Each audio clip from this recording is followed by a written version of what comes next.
નમસ્કાર, હું છું પ્રિયા અને તમે જોઈ રહ્યા છો જનતા કી જાણકારી ન્યૂઝ। નજર કરીએ આજના સમાચાર ઉપર। જેતપુરના મોટા ગુંદાળામાં લોકોનો રોડ બાબતે વિરોધ।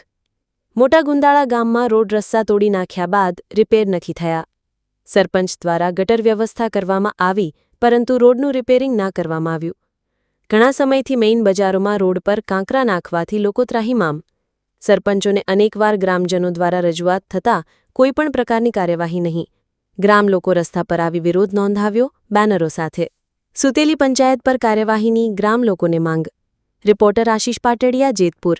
બેન વલ્લભભાઈ નરિયાધારા। એમાં શું તકલીફ છે? અમારો રસ્તો નથી અને એમ્બ્યુલન્સ અમે આવી એક ત્રણથી અમારા છોકરા બીમાર થાય તો અમે શું કરીએ? અત્યારે ક્યાં લઈ જવા? અમારે આ મજૂરી માણસ છે અને અમારા વેરા કોઈના બાકી નથી। ગામના વેરા બાકી છે, બાકી અમારો વેરો ક્યાંય બાકી નથી ભાઈ। વેરા લઈ જઈને બધા ખાઈ જાય। કેવી તકલીફ? તકલીફ આ જોઈ આવે એવી તકલીફ છે। ત્રણ ગેઢેમાં પડે અને એમ્બ્યુલન્સ આવી એકતી નથી અહીંયા, અને જામ હત્યાન વટા વધી અહીં હોતી નો છે અમારે। કયો એમાં ખોબલે ને ધોબલે મત દીધા હતા અને મતમાં મત એટલા અમે દીધેલા ભાઈ।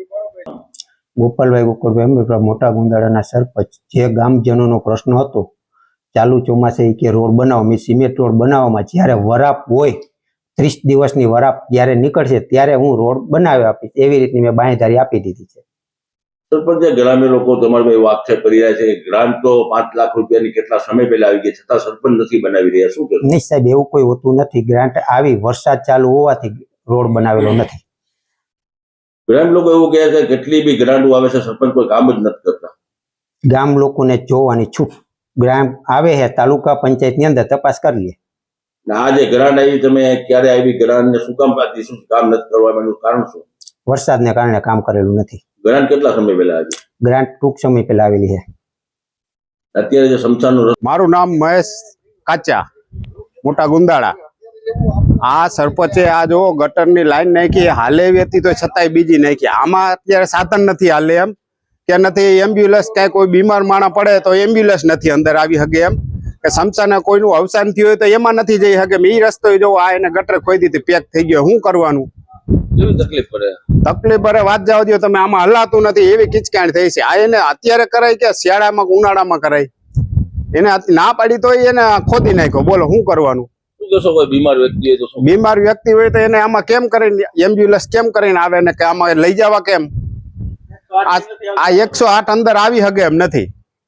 અવસાન થતું? હા, મોટા ગુંદાળા ગામે ઘણા ટાઈમથી આખા ગામની અંદર રોડ ખોદી અને ગટરો નાખી દીધી, તે પછી રોડ રિપેરિંગ કરવાનો કોઈ પાસે ટાઈમ નથી। આજ 1.5 વર્ષથી ગામ આમથી આમ વલાખા મારે તો સરપંચ દ્વારા કોઈ જવાબ દેવામાં આવતો નથી, કોઈ ધારાસભ્ય દ્વારા દેવામાં આવતો। એ બાબતે અમે આજ રજૂઆત કરેલી, પણ કોઈ અમને એ પ્રકારે કોઈ જવાબ જ નથી દીધો। એના અનુસંધાને અમે આ રોડ બંધ કરી દીધો હતો। પછી સરપંચ દ્વારા આવવામાં આવ્યા, એના મોઢેથી એવું કીધું કે 4 મહિનાથી ગ્રાન્ટ આવી ગઈ છે, પણ અમે અત્યારે રોડ કરવાના નથી, કે તમે અમને ટાઈમ આપો। એટલે અમે એની પાસેથી લખાવી લીધું અને 30 દિવસનો એને અમને ટાઈમ આપ્યો છે। એટલે કહેવાનો મતલબ એવો છે કે આવા કોઈ કાર્યક્રમ કરી તો જ આ સરપંચ, ધારાસભ્ય હોય, સાંસદ હોય તો જ આ બધા જાગે છે, બાકી કોઈને કાંઈ પડી નથી, બધા એના ઘર ભરવામાં જ રેડી છે। આજ